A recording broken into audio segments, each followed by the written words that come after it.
We're going to turn now to also a co-written essay from my colleagues and comrades at York University, and Leo as the co-editor of Socialist Register. Leo will start, and then Sam Gindin will follow. Their essay is on class state and the challenge of state form transformation. Leo? Thanks, Greg. I want to say two things before I start talking about Sam's and my essay. The first is that some of you may have noticed that, as opposed to my usual sartorial splendor, I'm wearing a ratty old sweatshirt that has 1917 on the front. You may think that I bought this in a flea market in Moscow, but in fact I bought it at the very Tony shop at the Art Gallery of Ontario. Its significance was that it was produced for a show at the Art Gallery on the Group of Seven. And this is how Tom Thompson signed his paintings in the year that he died, 1917. I've been dying to wear this all year. The second thing I want to say is that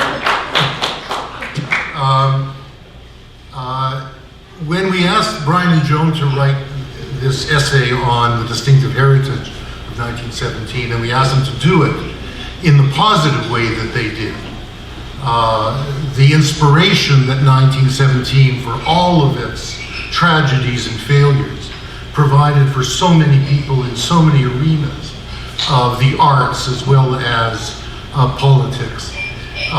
When we asked them, we never thought it would be the lead essay, I have to say. I think we thought that Gindin's and our essay, which was is on the current conjuncture, as the volume is mainly trying to rethink revolution in the current conjuncture.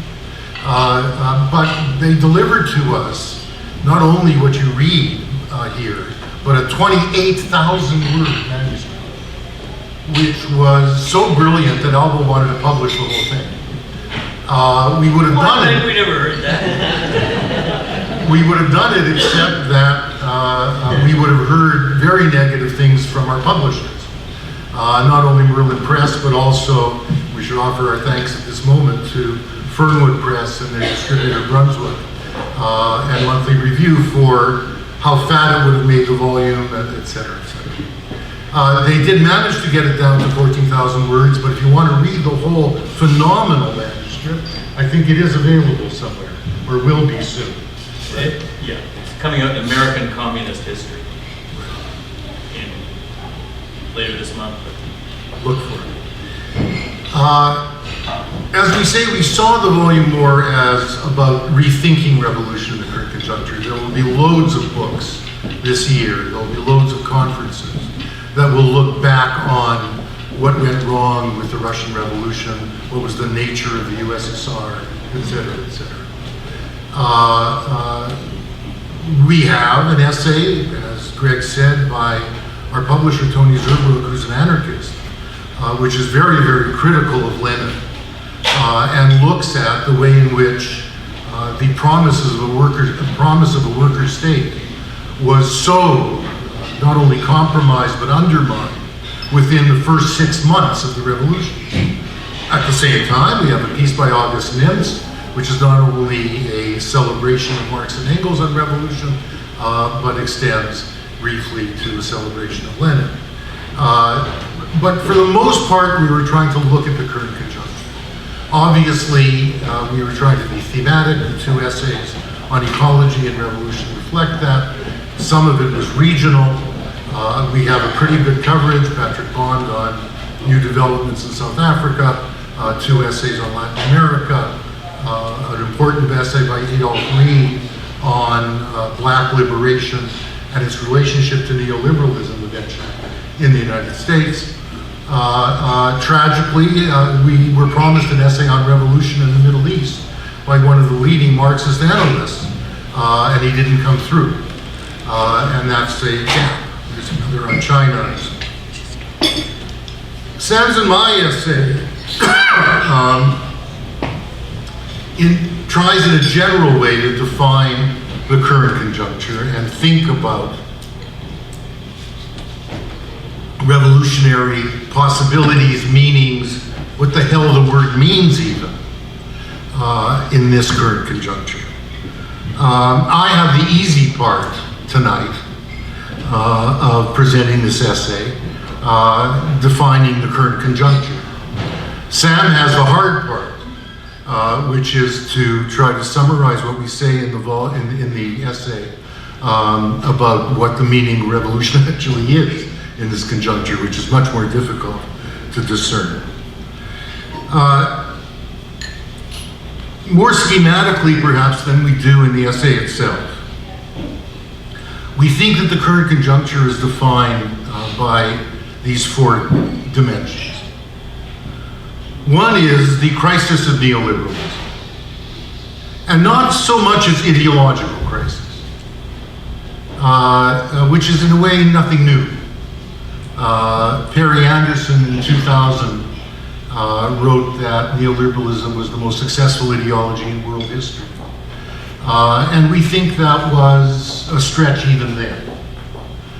People forget that the unpopularity of the free trade agreement in the election of 1988 and the way in which the bourgeoisie had to pledge commitment to what was left of the Canadian welfare state even then in order to get it through.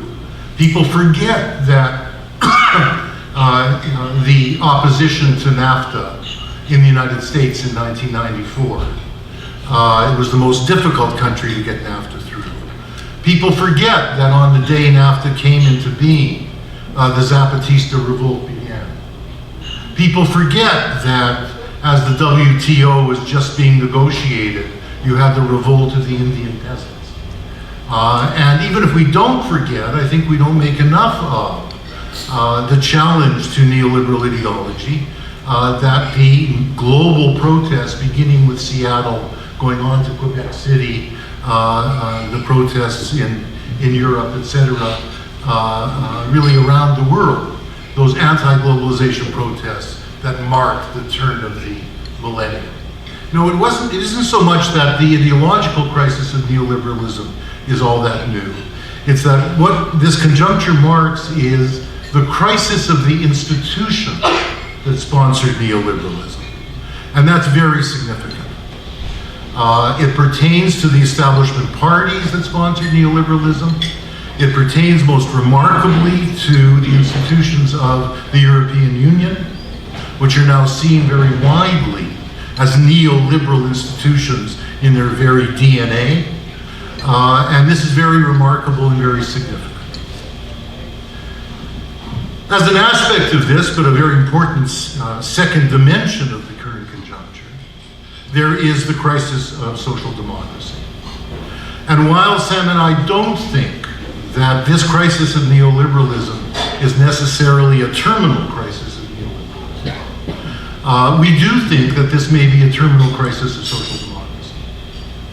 And it's very much associated with not only its very, very long-standing, not only failure, but lack of interest in reproducing class identity, class consciousness, class understanding, but it's also obviously associated with its turn from any attempt to democratize the capitalist state towards an explicit project in the third way of attaching itself to neoliberalism and marketizing the capitalist. In that sense, the realism without imagination that marked the Blairite project, that marked the third way project, has been shown in the face of what neoliberalism has actually wrought, has been shown to lack realism as well as imagination. Neoliberalism was no way out for social democracy with its attempt to sponsor a competitive capitalism that would then yield enough surplus that you could train workers to compete, you'd spend money on training workers to compete with Vietnamese women working on $1 a day. The third aspect of the crisis, of course, and the most severe one and shocking one is the appalling rise of the far right, which last year's volume of the Socialist Register devoted itself to entirely, and which we, of course, have seen trumped this year with the American election.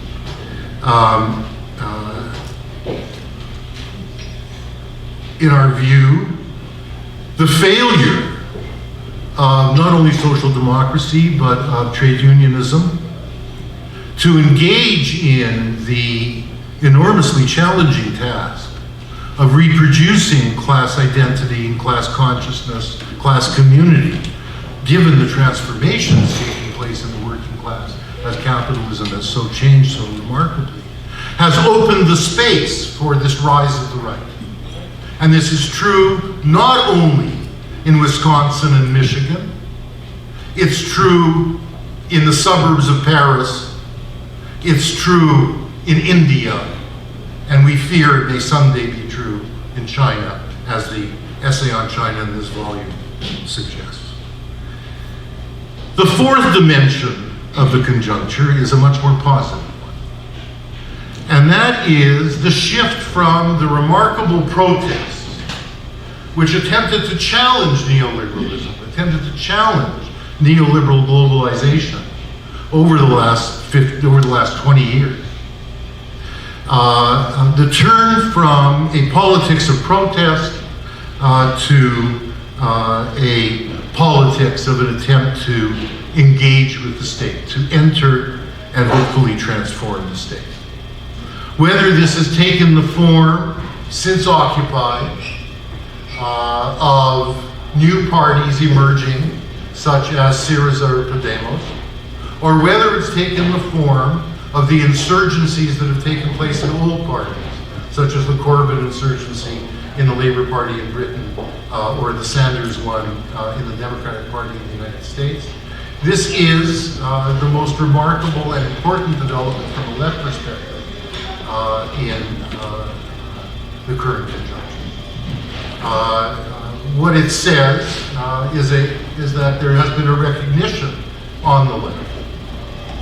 Whatever the disappointment and the understandable disappointment of the millennial generation with party politics as it was inherited from the communist and social democratic parties, the recognition that it is not the case that you can change the world without taking power.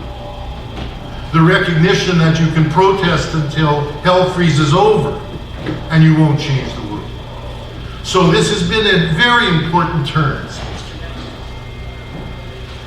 That said, there are obviously enormous limitations associated with this turn from any revolutionary perspective. One of them was captured very well by Andrew Murray, who's written in the Register, is the chief of staff to Len McCluskey of Britain's largest union, Unite, who in an essay about the Corbyn phenomenon in Jacobin last January pointed out that this turn from protest to politics was remarkably class-focused, picking up the themes of Occupy. It is focused centrally on class inequality. But at the same time, it has to be said that this turn is very little class-rooted. And I think we can see that in all kinds of ways. We see it in Podemos and Syriza. You can certainly see it in the Sanders phenomenon. Maybe I'll read a passage in terms of what that implies, that first limitation.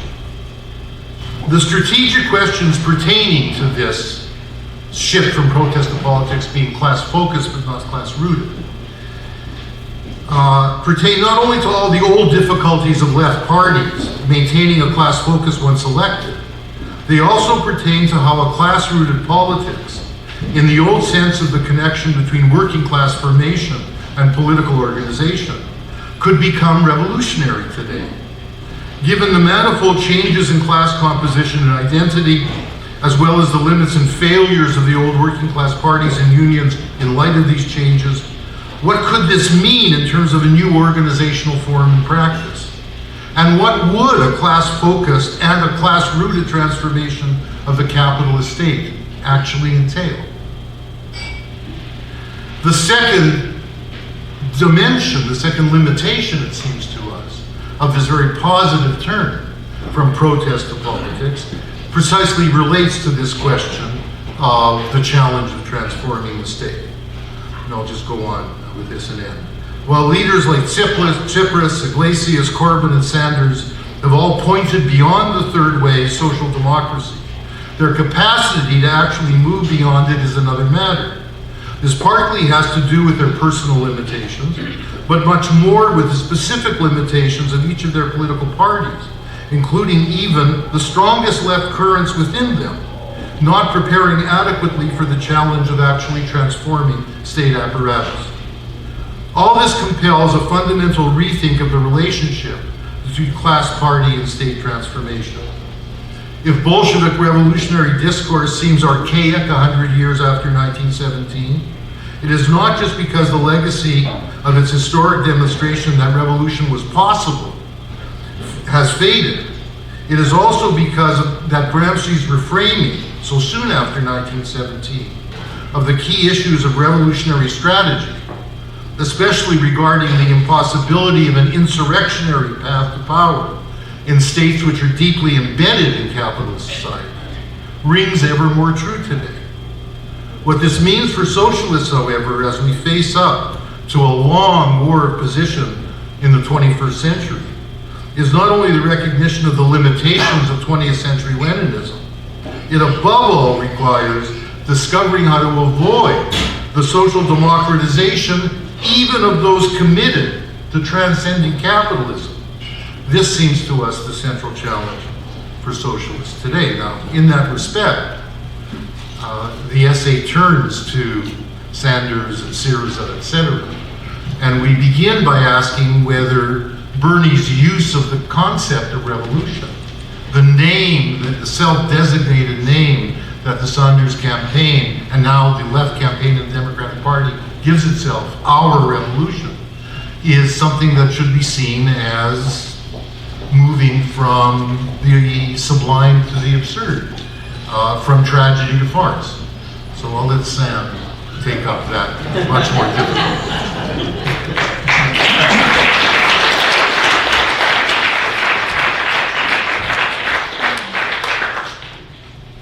I'm just looking at Leo's T-shirt.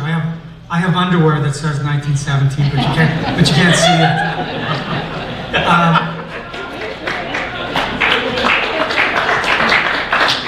I just want to start with an excerpt from a poem by Eric Fried. I am tired of defeats. This is an excerpt. I am tired of defeats, but still more tired of friends who, after each defeat, explain that, quote, actually, it was a victory. They talk like that so as not to be so tired of defeats that they succumb to them. But that kind of talk leads to that kind of victory. We have to be sober.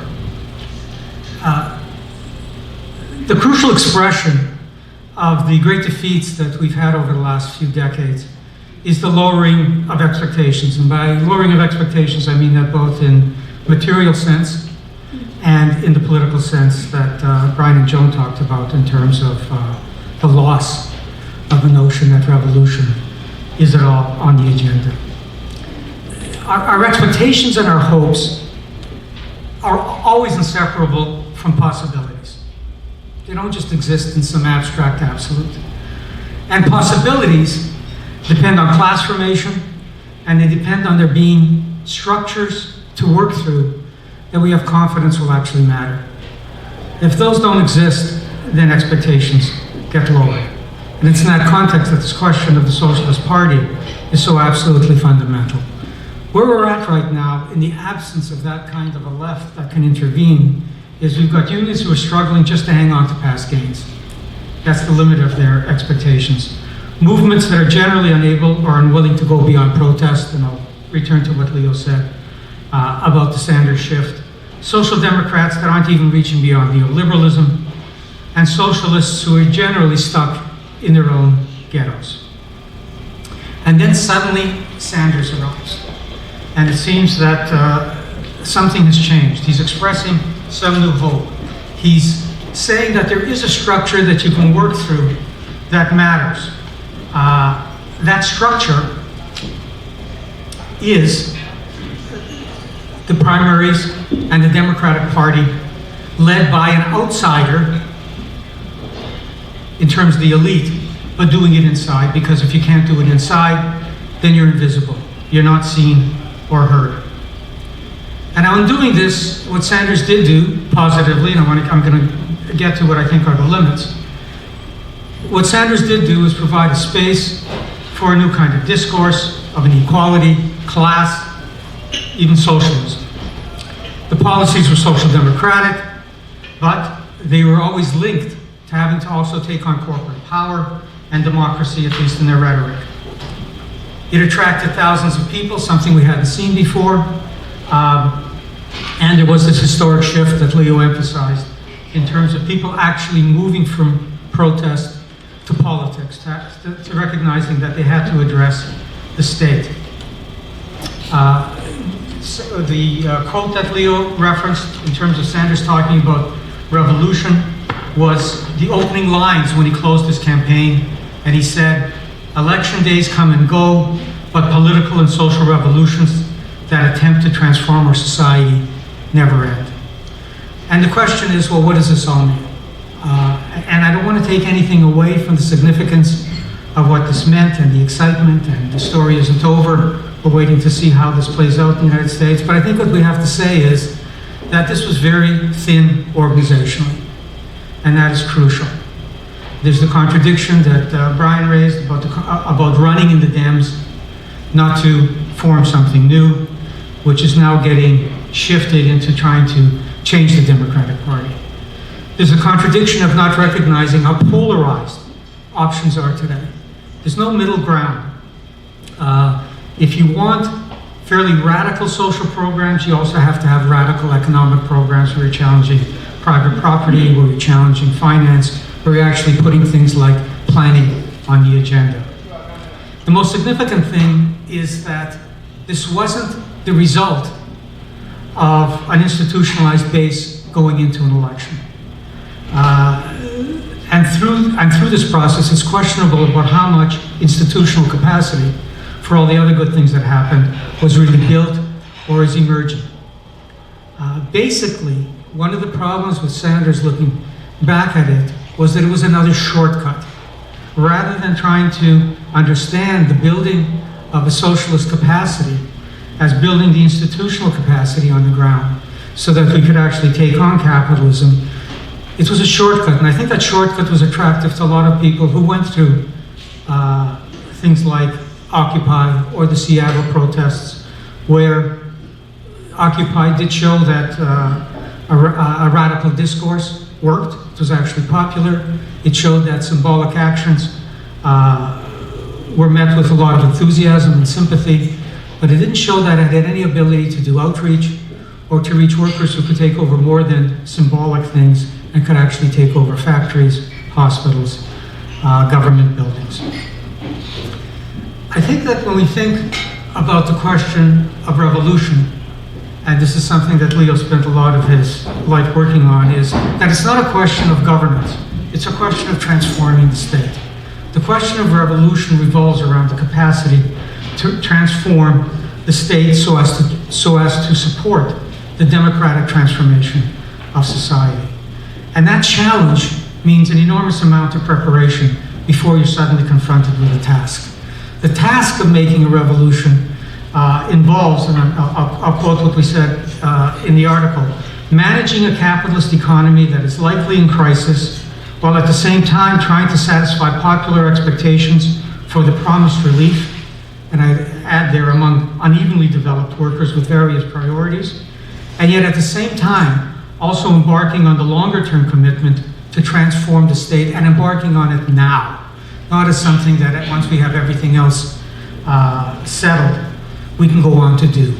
The question of transforming the state has to begin immediately in terms of entering the state. Now, the argument has always been that if you're going to try to transform the state, you're going to need enormous support from below. And the emphasis has been on developing that base from below. And that's crucial. You need that base from below. But what you also need is a base that has a capacity to act, that you're going to be in a crisis, and the question is going to come up, as we saw in Greece, of how do you in a crisis address the kind of needs that aren't being met at all, and therefore lead to a counter-response to the attempt at transforming society, giving people basic health, basic food needs, taking over idle land, taking over factories that capital is abandoning.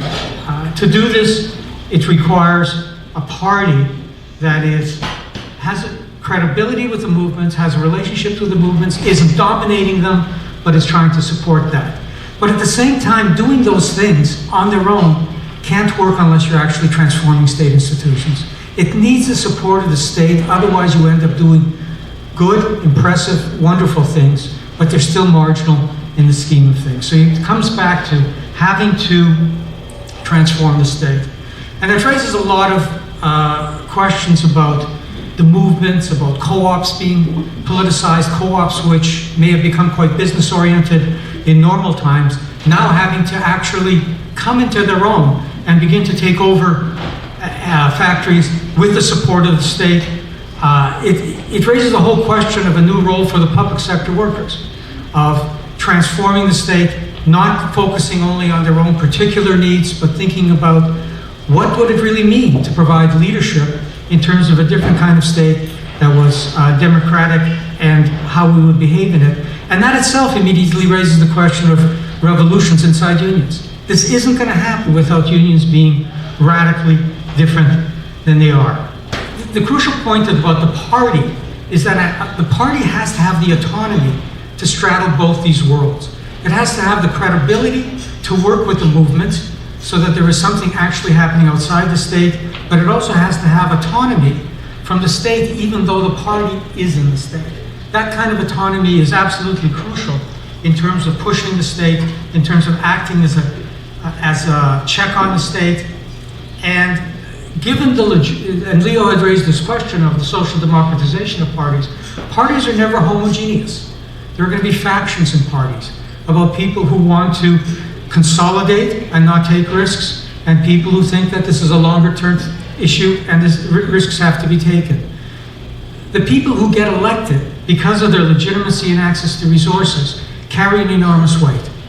And that is one of the dangers in terms of carrying that weight in terms of the social democratization, because they're forming a government, they see themselves as a government of the people, and that's where the autonomy of the party is so absolutely critical.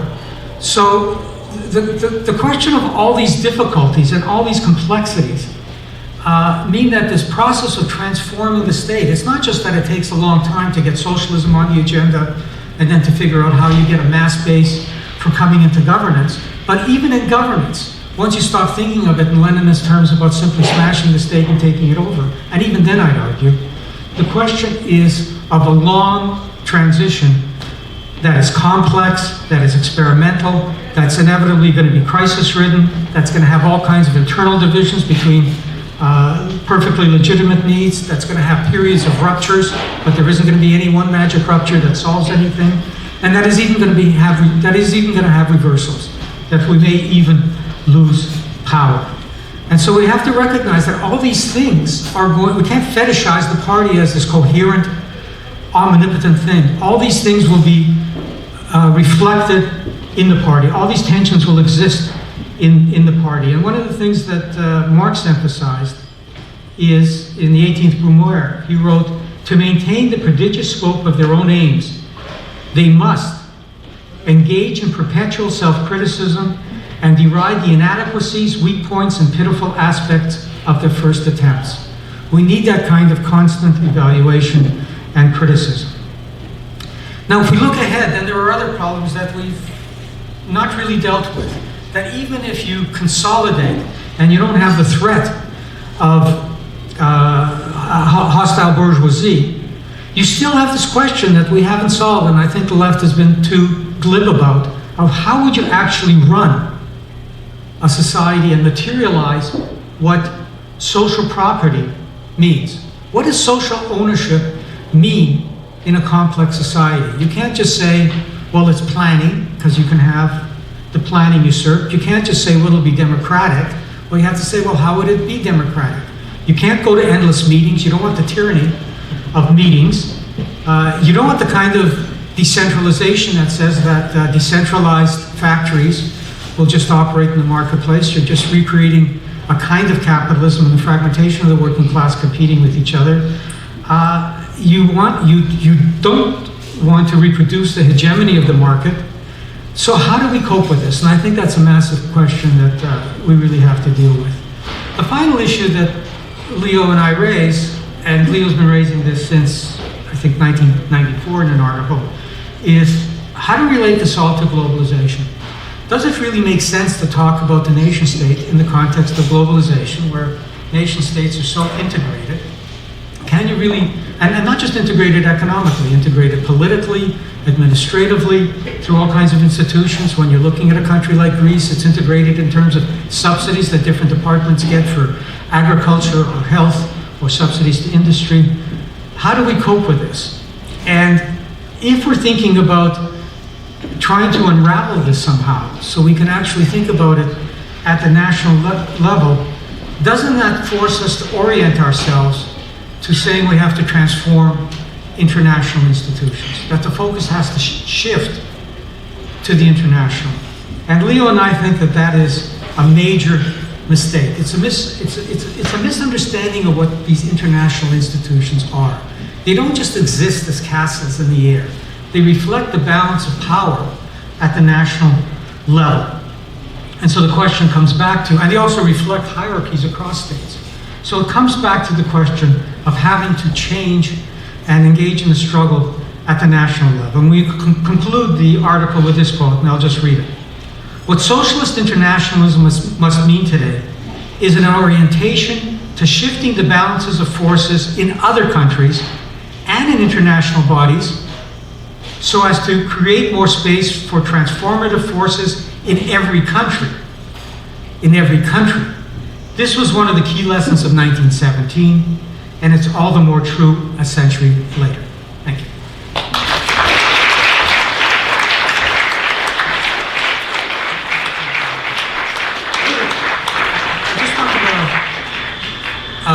I was going to use this, but I didn't. But I wanted to point people to The Economist has a annual survey about what the next year is going to look like. And one of the lead articles on it, and a lead editorial on it, which they keep returning to, is called Bolshiness is Back. I thought that people would be interested in that and maybe framing it. Is that when you got the underwear? Yeah. The Economist handed out underwear with every subscription. There you go.